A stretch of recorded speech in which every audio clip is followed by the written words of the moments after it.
Viewers எல்லாருக்கும் வணக்கம். நான் சரண்யா. தெலுங்கானா மாநிலத்தில் ஒரு ட்ரையாங்கிள் லவ், அதுவும் ஒரு டாக்ஸிக் ட்ரையாங்கிள் லவ்னால ஒரு நபரோட உயிரே போயிருக்கு. அதாவது மனைவி தன் கணவரை கொண்டிருக்காங்க. ஸோ இதுக்கு பின்னாடி என்ன நடந்தது அப்படிங்கிறத இந்த வீடியோவில் பார்க்கலாம். பிரேவ்மென் பிக்சர்ஸ் வழங்கும் அனலரசு தயாரிப்பில் சாம் சிஎஸ் இசையில் சூர்யா சேதுபதி நடிக்கும் ஃபீனிக்ஸ் ஜூலை 4 முதல் உங்கள் அபிமான திரையரங்குகளில். ஆயுர்வேதம் ஒரு பொக்கிஷம், நம் ஆயுள் நீட்டக்கும் அற்புதம்.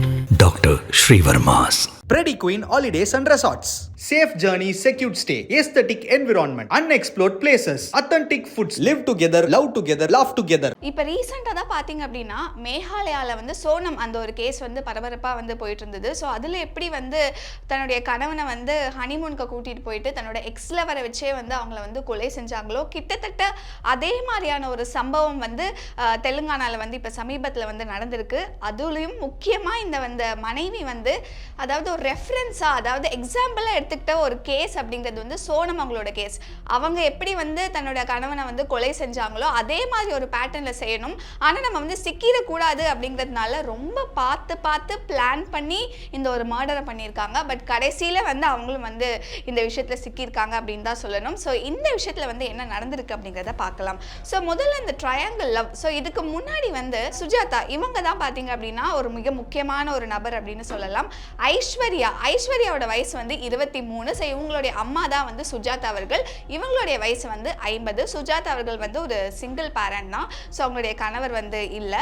அவங்க என்ன பண்ணுறாங்க அப்படின்னா ஹவுஸ் கீப்பிங் ஒர்க் பண்ணுறாங்க. ஹவுஸ் கீப்பிங் ஒர்க் எங்கே பண்ணுறாங்கன்னா ஒரு பேங்க்கில், அதாவது தெலுங்கானாவில் கர்னூல் அப்படிங்கிற இடத்துல இருக்கக்கூடிய ஒரு பேங்க்கில் தான் அவங்க ஒரு ஹவுஸ் கீப்பிங் வேலை பார்த்துட்டு இருக்காங்க. ஸோ அதே பேங்க்கில் பார்த்தீங்க அப்படின்னா திருமால் ராவ் அப்படிங்கிற ஒரு நபர், இவரோட வயசு 35. அவர் அதே பேங்க்கில் தான் பேங்க் மேனேஜராக வேலை பார்த்துட்டு இருக்காரு. ஸோ அதே பேங்க்ல தான் கிட்டத்தட்ட 2 பேருமே வேலை செஞ்சுட்டு இருக்காங்க. சுஜாதா அவர்கள் ஹவுஸ் கீப்பிங் வேலை பார்த்துட்டு இருக்காங்க. திருமால் ராவ் அவர்கள் பேங்க் மேனேஜராக இருக்காங்க. ஸோ இப்படி இவங்க 2 பேர் வேலை பார்த்துட்டு இருக்கும் போது 2 பேருக்கு இடையில ஒரு நட்பு அப்படிங்கிறது ஏற்படுது. அதாவது இவங்களுக்கு ஏதாவது சுஜாதா அவர்களுக்கு ஏதாவது சின்ன இந்த பணம்லாம் தேவைப்படுது அப்படின்னா அதெல்லாம் அவங்க கஷ்டப்படுறாங்க அப்படிங்கிறதெல்லாம் தெரிஞ்சு திருமால் ராவ் அவர்கள் ஹெல்ப்லாம் பண்ணுவாராம். பயங்கரமாக காசெல்லாம் கொடுத்து ஒரு இமோஷனல் சப்போர்ட், ஒரு மாரல் சப்போர்ட்டுமே அவர் கொடுத்துருந்துருக்காரு. ஸோ இதுக்கு பின்னாடி என்ன, அதாவது ஓகே யாராவது ஒருத்தவங்க ஹெல்ப் கேட்குறாங்க அதனால அவங்க பண்ணியிருப்பாங்கப்பா அப்படின்னு நம்மளால நினைக்க முடியல.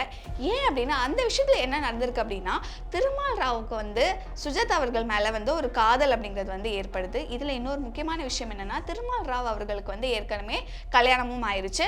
ஆனால் அந்த தம்பதிக்கு குழந்தை இல்லை. ஒரு சின்ன பிரச்சனைகளோட தான் அவங்களோட லைஃப்மே போயிட்டு இருக்கு. இந்த மாதிரியான ஒரு சூழலில் பார்த்தீங்கன்னா திருமால் ராவ் அவர்களுக்கு சுஜாதா மேலே ஒரு காதல் அப்படிங்கிறது ஏற்படுது. 2 பேருமே அந்த ஒரு ரிலேஷன்ஷிப்ல தான் இருந்துட்டு இருந்திருக்காங்க. ஒரு கட்டத்துக்கு மேல சுஜாதா அவர்களுக்கு உடம்பு சரியில்லாம போகுது. ஸோ அவங்களால அந்த ஹவுஸ் கீப்பிங் வேலை கொஞ்ச நாளைக்கு செய்ய முடியல.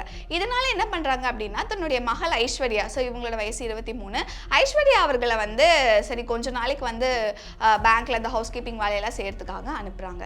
இப்படி அவங்க அனுப்பும் போது ஐஸ்வர்யா அவர்களுக்கும் திருமால் ராவ் அவர்களுக்குமே ஒரு லவ் அப்படிங்கிறது ஏற்படுது. ஸோ ஏற்கனவே அவர் கல்யாணம் ஆயிடுச்சு. இன்னொரு பக்கம் சுஜாதா அவர்கள் கூட ஒரு ரிலேஷன்ஷிப்ல இருந்திருக்காரு. ஸோ அதுவுமே தவறான ஒரு விஷயம் தான். இப்படி இருக்கும் போது தன்னுடைய மகளோட, அதாவது ஐஸ்வர்யா கூடயுமே ஒரு லவ் ரிலேஷன்ஷிப் அப்படிங்கிறது ஸ்டார்ட் ஆகுது. ஸோ இது அப்படியே தொடர்ந்து போய்கிட்டே இருக்கு. இப்போ சுஜாதா அவர்கள் உடம்பெல்லாம் சரியாயிட்டு மறுபடியும் பேங்க்குக்கு வேலைக்கு ஹவுஸ் கீப்பிங் வேலைக்கு போயிருக்காங்க. அப்படி செஞ்சுட்டு இருக்கும் போது தான் அவங்களுக்கு இந்த ஒரு விஷயம் தெரிய வருது. அதாவது தன்னுடைய மகளும் திருமால் ராவ் அவர்களும் ரிலேஷன்ஷிப்ல இருக்காங்க அப்படிங்கிறது அவங்களுக்கு தெரிய வருது. இப்போ ஒரு அம்மாவா அவங்களே ஆல்ரெடி செஞ்சது ஒரு விஷயம் தப்பு தான். தன்னோட மகள் அதை செய்யும் போது அது ஆல்ரெடி திருமால் ராவ் அவர்களுக்கு திருமணம் ஆயிடுச்சு. ஸோ கூப்பிட்டு கண்டிச்சிருந்திருக்கலாம். அவங்க என்ன பண்றாங்க அப்படின்னா ஒரு பொசசிவ்னஸ் அப்படிங்கிறதுனால, அதாவது ஏற்கனவே அவங்களும் திருமால் ராவ் விரும்புறாங்க, தன்னோட பொண்ணும் விரும்புறா. ஸோ இவங்க ஏதாவது ஒரு முடிவு எடுத்துட்டு போறாங்க அப்படிங்கிறதுக்காக உடனடியா ஒரு கட்டாய திருமணம் ஐஸ்வர்யா அவர்களுக்கு பண்ணி வைக்கிறதுக்கு முயற்சி செய்யறாங்க.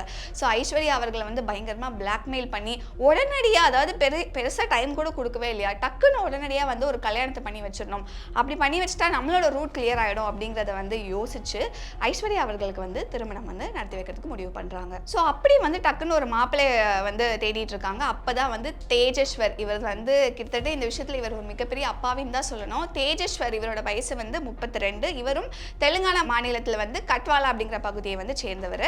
இவர் ஒரு சர்வே சர்வேயராக வந்து இருக்காரு. இந்த லேண்டெல்லாம் அளப்பாங்க இல்லையா, ஸோ அந்த ஒரு லேண்ட் சர்வேயராக வந்து இருக்காரு.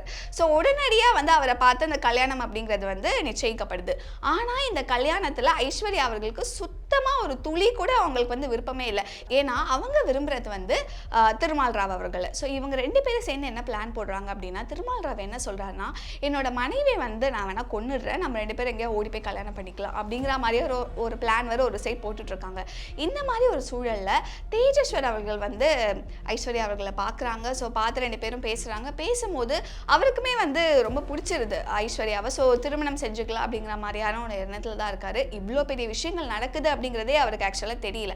ஆனால் இப்போ யூஸ்வலாகவே திருமணம் அப்படின்னா கண்டிப்பாக வீட்டில் இருக்கக்கூடிய பெரியவர்கள் வந்து அம்மாவாக இருக்கட்டும் அப்பாவாக இருக்கட்டும் கண்டிப்பாக அந்த ஃபேமிலியை பற்றி விசாரிப்பாங்க இல்லையா. அப்படி வந்து தேஜஸ்வரோட அப்பாவும் அம்மாவும் வந்து ஐஸ்வர்யா பற்றி விசாரிக்கிறாங்க. அப்படி விசாரிக்கும் போது ஊருக்குள்ளே என்ன பேசிக்கிறாங்க அப்படின்னா, ஐஸ்வர்யா அவர்கள் வந்து ஏற்கனவே திருமணமான யாரோ ஒருத்தர் கூட வந்து ஒரு அஃபேரில் இருக்கிறாங்க அப்படிங்கிற மாதிரி சில விஷயங்கள் வந்து அவங்க காதுக்கு வருது.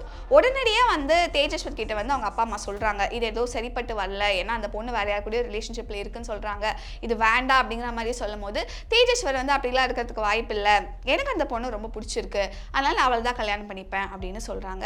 அவர் மேபி அந்த விஷயத்தை நம்பல போல இருக்கு. ஒரு மிகப்பெரிய நம்பிக்கையை வந்து ஐஸ்வர்யா மேலே வந்து வச்சிருக்காரு. ஐஸ்வர்யாவுமே இந்த விஷயத்தை வந்து தேஜஸ்வர் கிட்ட சொல்லலை. ஏன் அப்படின்னா அவங்களோட அம்மா வந்து பயங்கரமாக ஒரு சைடு வந்து பிளாக்மெயில் பண்ணிட்டு இருக்காங்க. ஸோ இது கிட்டத்தட்ட அவங்களால தாங்க முடியல. கரெக்டாக அவங்களுக்கு வந்து மேரேஜ் ஃபிக்ஸ் ஆகிறதுக்கு ஒரு 10 நாளைக்கு முன்னாடி பார்த்தீங்க அப்படின்னா ஐஸ்வர்யா அவர்கள் காணாமல் போயிடுறாங்க. ஸோ இது வந்து கிட்டத்தட்ட அவங்க மாப்பிள்ளை வீடு சைடுமே தேஜஸ்வரோட வீட்டுக்குமே இது வந்து இது தெரிய வருது. 10 நாளாக வந்து காணோம், எங்கே போனாங்க அப்படின்னு தெரியல. ஸோ ஏகப்பட்ட விஷயங்கள் வந்து போயிட்டு இருக்கு. திரும்ப கல்யாணம் நடக்கிறதுக்கு ஒரு 2-3 நாளைக்கு முன்னாடி வந்துடுறாங்க. ஸோ அந்த 10 நாள் என்ன நடந்திருக்கு அப்படின்னா, இவங்க வந்து திருமால் ராவ் கூட போய் இருந்திருந்திருக்காங்க. ஸோ அவங்க வந்து அதை சமாளிக்கிறதுக்கு வந்து என்ன சொல்லியிருக்காங்க அப்படின்னா, இந்த மாதிரி வந்து எங்கள் அம்மாவுக்கு வந்து வரதட்சணை, நீங்கள் கேட்குற வரதட்சணையை கொடுக்க முடியல, அதனால தான் வந்து நான் ஒரு கல்யாணத்துக்கு முன்னாடி ஓடி போயிட்டேன் அப்படிங்கிற மாதிரி சொல்லி சமாளிச்சுட்டு இருந்திருக்காங்க. ஸோ அந்த 10 நாள் எப்படி அவங்க ரிட்டர்ன் வந்தாங்க அப்படின்னா, தன்னுடைய அம்மா சுஜாத் அவர்கள் எகெயின் பயங்கரமாக பிளாக்மெயில் பண்ணியிருக்காங்க. நீ திரும்பி வரல அப்படின்னா நான் எதாவது பண்ணிப்பேன், இந்த மாதிரியான விஷயங்கள்லாம் பிளாக்மெயில் பண்ணும்போது ஐஸ்வர்யாவுக்கு என்ன பண்ணுறது அப்படிங்கிறது தெரியல. சரி கல்யாணத்தை பண்ணிடலாம், பண்ணிட்டு நம்ம வேற ஏதாவது ஒரு விஷயம் பிளான் பண்ணிக்கலாம்னு சொல்லிட்டு ரொம்ப பிளான்டாக அவங்க வந்து ரிட்டர்ன் 10 நாளுக்கு அப்புறம் ரிட்டர்ன் வந்திருக்காங்க. தேஜஸ்வர் கிட்டேயும் வந்து அவங்களோட ஃபேமிலி கிட்டேயுமே இதெல்லாம் சொல்லி கிட்டத்தட்ட சமாளிச்சிட்டாங்க. பட் இருந்தாலும் தேஜஸ்வரோட ஃபேமிலிக்கு வந்து பார்த்தீங்க அப்படின்னா பெருசாக இதில் உடன்பாடு இல்லை. சரி தேஜஸ்வர் வந்து ஆசைப்படுறாரு அப்படிங்கிறதுக்காக இந்த கல்யாணத்தை வந்து ஒத்துக்கிட்டாங்க. ஸோ மே 18ஆம் தேதி பார்த்தீங்க அப்படின்னா இவங்களுடைய திருமணமே வந்து நல்லபடியாக நடந்து முடிஞ்சிருது. ஸோ அந்த ஃபோட்டோஸ் எல்லாம் பார்க்கும்போதே வந்து ஐஸ்வர்யா அவர்களும் வந்து கிட்டத்தட்ட ஒரு ரொம்ப சந்தோஷமாக தான் இருக்கிற மாதிரி ரொம்ப அழகாக சிரிச்சுட்டு அந்த ஃபோட்டோஸ்க்கு எல்லாமே போஸ்ட் எல்லாமே கொடுத்துருந்தாங்க. அதெல்லாமே நம்மளால பார்க்க முடியுது. ஸோ இதுக்கப்புறம் தான் ஒரு மிகப்பெரிய பிளான் அப்படிங்கிறது வந்து போடப்படுது. ஸோ அவங்க என்ன பிளான்ல இருந்திருக்காங்க அப்படின்னா, எப்படி வந்து இந்த சோனம் விஷயத்தில் வந்து சோனம் வந்து தன்னுடைய ஹஸ்பண்ட் வந்து கல்யாணம் பண்ணிட்டு ஹனிமூனுக்கு கூட்டிகிட்டு போயிட்டு எப்படி வந்து பிளான் பண்ணி கொண்டாங்களோ அதே மாதிரி நம்மளும் பண்ணணும். ஆனால் நம்ம சிக்கிடக்கூடாது. சோனம் அவர்கள் வந்து மாட்டிக்கிட்டாங்க சில விஷயங்கள் தப்பாக போனதுனால. ஆனால் நம்ம இந்த விஷயத்தை வந்து கரெக்டாக பிளான் பண்ணி என்னோட ஹஸ்பண்டை வந்து நம்ம வந்து கொல்லணும் அப்படின்னு சொல்லிட்டு திருமால் ராவும் ஐஸ்வர்யா அவர்களும் வந்து பயங்கரமாக ஒரு பிளான் பண்ணுறாங்க. ஸோ அந்த பிளான் படி வந்து இனிஷியலாக என்ன பண்ணுறாங்க அப்படின்னா ஜிபிஎஸ், ஏன்னா தன்னுடைய ஹஸ்பண்ட் வந்து எங்கே போகிறாரு வராரு அப்படிங்கிறத மானிட்டர் பண்ணுறோம் இல்லையா. ஸோ அதனால் என்ன பண்ணுறாங்கன்னா ஒரு ஜிபிஎஸ் ஆன்லைனில் வந்து ஒரு ஜிபிஎஸ் ஆர்டர் பண்ணி அவரோட பைக்கில் தேஜஸ்வரோட பைக்கில் வந்து ஃபிட் பண்ணிடுறாங்க. ஸோ தட் எங்கே போகிறாரு வராரு அப்படிங்கிறத நம்ம தெரிஞ்சுக்கிட்டு ஈஸியாக வந்து அவர் மர்டர் பண்ணிடலாம் அப்படின்னு. இப்போ திருமால் ராவ் வந்து பேங்க் மேனேஜர். ஸோ அவருக்கு வந்து இந்த அடியாட்கள்லாம் தெரிஞ்சுக்கிறதுக்கான வாய்ப்புகள் இல்லை.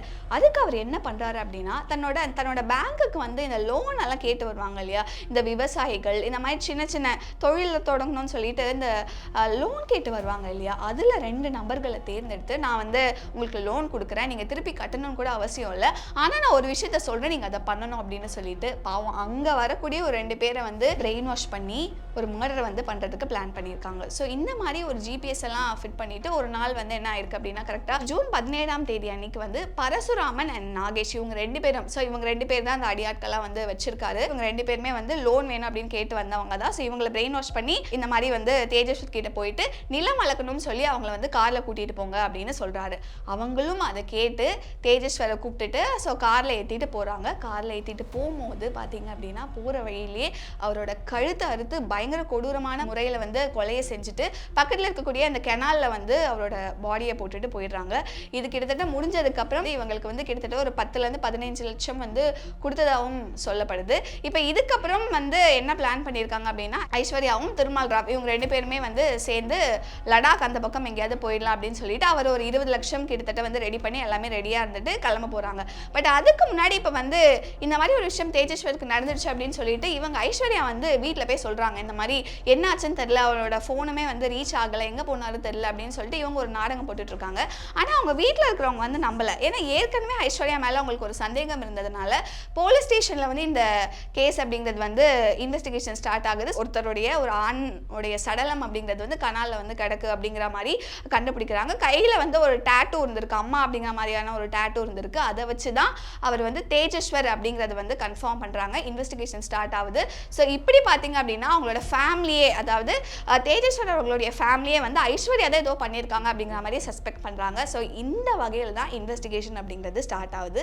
ஸ்டார்ட் ஆகும்போது தான் இதுக்கு பின்னாடி தேஜஸ்வரோட மர்டருக்கு பின்னாடி இவ்வளோ பெரிய ஒரு பிளான், அதாவது ஐஸ்வர்யா அவர்களும் சரி திருமால் ராவ் அவர்களும் சரி ரொம்ப திட்டமிட்டு இந்த ஒரு விஷயத்தை வந்து பண்ணியிருக்காங்க. இந்த மர்டர் அப்படிங்கிறத அவங்க திருமணம் பண்ணதே வந்து கல்யாணம் ஆனதுக்கப்புறமா வந்து தேஜஸ்வரி அவர்களை வந்து மர்டர் பண்ணிட்டு நம்ம போய் சந்தோஷமாக இருக்கலாம் அப்படிங்கிற மாதிரி தான் பிளான் பண்ணியிருக்காங்க. ஆனால் கடைசியில் தேஜஸ்வரி அவர்களோட ஃபேமிலியே வந்து இவங்களை பயங்கரமாக சஸ்பெக்ட் பண்ண ஆரம்பிக்கிறாங்க. போலீஸ் இன்வெஸ்டிகேஷன்லையுமே இவ்வளோ விஷயங்கள் வந்து தெரிய வருது.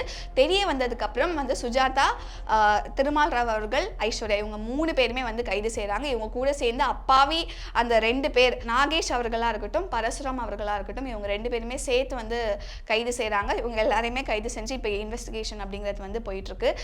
இதெல்லாம் பார்க்கும்போது அந்த சோனம் விஷயத்துலையுமே அப்படிதான், அவங்களுக்கு பிடிச்சிருக்கு அப்படின்னா அவங்க ஓடி போயிருந்திருக்கலாம், ஃபேமிலி கிட்ட சொல்லியிருந்திருக்கலாம், திருமணத்தை நிறுத்தி இருக்கலாம், எவ்வளவோ பண்ணியிருந்திருக்கலாம். பட் ஏன் தேவையில்லாமல் ஒரு அப்பாவி வந்து தேவையில்லாமல் அவங்கள கல்யாணம் பண்ணி எதுக்கு வந்து அவங்கள மர்டர் பண்ணணும் அப்படிங்கிறதே வந்து புரியல. இவங்களோட விஷயத்துலையுமே அப்படிதான். ஐஸ்வர்யா அவர்களுக்கு வந்து மேபி அவங்களுக்கு வந்து பிடிக்கல அப்படின்னா கல்யாணத்தையாவது நிறுத்தி இருந்திருக்கலாம். ஸோ அதையுமே அவங்க பண்ணாமல் தேவையில்லாமல் ஒருத்தவங்களை கல்யாணமும் பண்ணி அவங்கள கொலை செய்கிற அளவுக்கு போகும்போது தான் கிட்டத்தட்ட முன்னாடிலாம் இந்த ஜஸ்டிஸ் ஃபார் விமன் அப்படின்னு சொல்லிட்டு இருப்போம் இல்லையா, இப்போ நடக்கக்கூடிய இந்த சீக்வன்ஸ் ஆஃப் இன்சிடென்ட்ஸ் எல்லாம் பார்க்கும்போது இனிமேல் ஜஸ்டிஸ் ஃபார் மென் அப்படிங்கிற மாதிரியான விஷயங்கள் தான் வந்து எல்லாருமே வந்து பேசணும் அப்படின்னு நினைக்கிறேன். கிட்டத்தட்ட சூழல் எல்லாமே அப்படி தான் இருக்குது. ஸோ இந்த ஒரு கேஸ் அப்படிங்கிறது வந்து இன்வெஸ்டிகேஷன் அப்படிங்கிறது தொடர்ந்து நடந்துக்கிட்டே தான் இருக்குது. ஸோ உச்சபட்ச தண்டனை அப்படிங்கிறது வந்து கண்டிப்பாக குற்றவாளிகளுக்கு வந்து கொடுக்கணும் அப்படிங்கிற மாதிரி தான் நிறைய பேர் வந்து சொல்லிட்டு இருக்காங்க. அண்ட் இந்த கேஸை பற்றி நீங்கள் என்ன நினைக்கிறீங்க அப்படிங்கிறத கமெண்ட்ல மென்ஷன் பண்ணுங்க. பிரேவ்மென் பிக்சர்ஸ் வழங்கும் அனலரசு தயாரிப்பில் சாம் சிஎஸ் இசையில் சூர்யா சேதுபதி நடிக்கும் ஃபீனிக்ஸ் ஜூலை 4 முதல் உங்கள் அபிமான திரையரங்குகளில். ஆயுர்வேதம் ஒரு பொக்கிஷம், நம் ஆயுள் நீட்டக்கும் அற்புதம். Doctor Srivarma's. Preddy Queen Holidays and Resorts. Safe journey, secured stay, aesthetic environment, unexplored places, authentic foods, live together, love together, laugh together.